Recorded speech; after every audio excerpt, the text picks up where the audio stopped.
Oui, bonjour à tous, c'est Stéphane de la page Le Potager de Steph. Je suis très heureux de vous retrouver pour cette nouvelle vidéo sur comment entretenir votre basilic, qu'il soit en pleine terre, au potager ou en pot. Je vais tout vous expliquer, comment l'arroser et comment le tailler pour favoriser sa croissance. Alors, je vous donne rendez-vous tout de suite après le jingle et je vous explique tout. À tout de suite.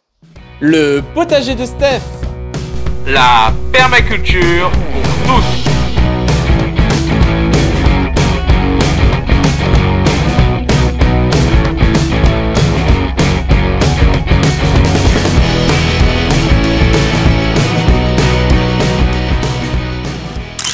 Et nous voilà de retour donc pour parler du basilic, de son entretien et rythme d'arrosage et aussi comment le tailler pour favoriser sa croissance.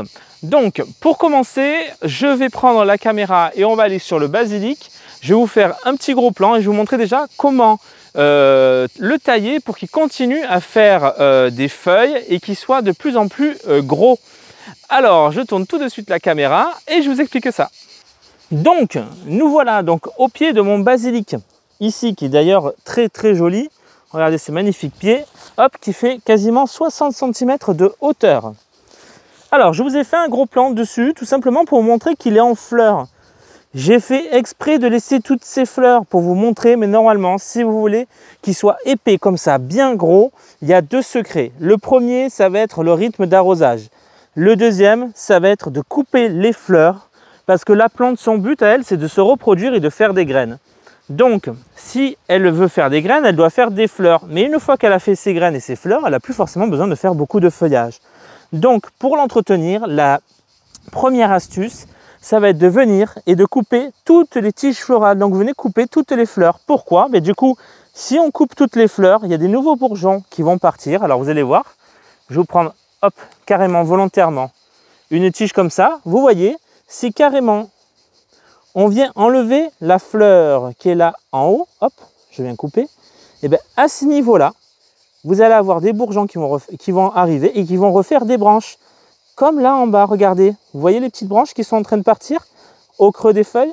Et bien tout simplement, ces branches-là vont venir faire encore des branches secondaires et donc plus de feuilles. Et vous allez retrouver avec un pied aussi gros que ça, juste en coupant les fleurs. Donc, la première astuce, ça va être de venir couper toutes ces fleurs.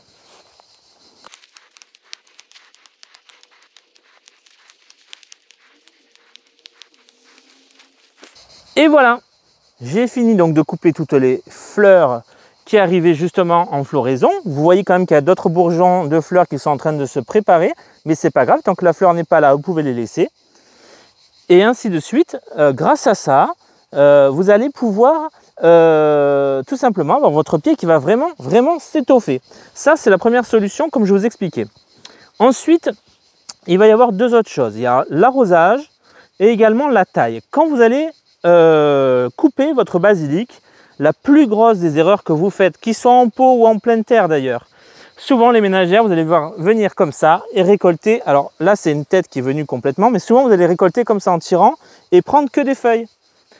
Voilà, pour récolter votre basilic. Je suppose que vous faites tous comme ça. Pour la plupart, vous récoltez vos feuilles. Eh bien, c'est une grave erreur. Il ne faut surtout pas arracher que les feuilles. Si vous voulez du basilic, on va aller à la base d'une tige et on va carrément couper une tige avec les feuilles. Pourquoi? Parce qu'en coupant la tige complètement, vous allez avoir à ce niveau-là, alors je vais vous montrer, hop.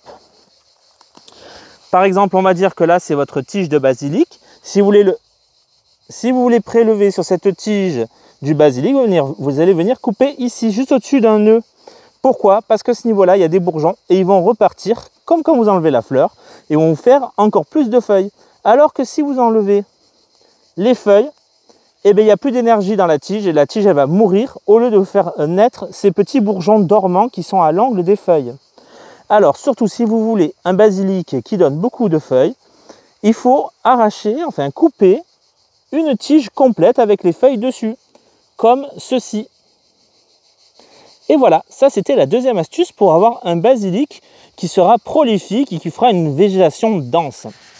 Et voilà, vous connaissez donc les deux astuces pour réussir le basilic au potager, que ce soit en pleine terre ou en pot. Mais il va vous manquer une dernière petite astuce, une dernière petite instruction, ça va être l'arrosage. Ça va être primordial pour le goût du basilic et également pour sa vigueur et résistance aux maladies. Vous allez voir que l'influence de l'eau est importante. Moi, je vous conseille de faire un bon arrosage, voire une inondation de votre basilic au potager. Et puis, avant de faire un deuxième arrosage, d'attendre que le sol soit totalement sec. Vous verrez, ça va renforcer la force du basilic. En plus, c'est ce qu'il aime. Et de deux, vous allez avoir une meilleure croissance. Donc, on arrose bien, on attend que ça soit totalement sec. Et ensuite, on va réarroser.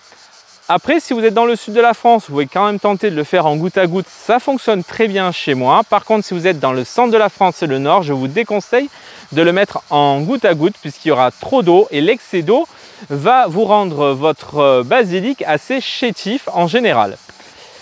Voilà, je pense que vous connaissez maintenant tout comment entretenir votre basilic. En résumé, vous allez devoir couper les tiges florales. Quand vous allez prélever des feuilles, surtout pas tirer les feuilles, mais couper carrément des tiges au-dessus d'un bourgeon de manière à le stimuler et à refaire des branches secondaires. Et ensuite, l'arrosage, on arrose bien et ensuite on attend que ça sèche. Voilà, je vous laisse vous abonner si ce n'est pas encore fait à la chaîne YouTube en cliquant à droite de cette vidéo sur le logo où il y a la carotte. Et ensuite, vous pouvez également me rejoindre sur ma page Facebook, Le Potager de Steph, ou tout simplement sur le groupe Facebook Permaculture du Sud, si là vous voulez adhérer à un groupe de permaculteurs avérés et qui aiment poser plein de questions quand vous avez des doutes. Je vous y réponds quand je peux, sinon il y a également tout le groupe qui répond à vos questions. Allez, je vous dis à très bientôt pour une prochaine vidéo et je vous quitte sur ces quelques images. Ciao, bye bye!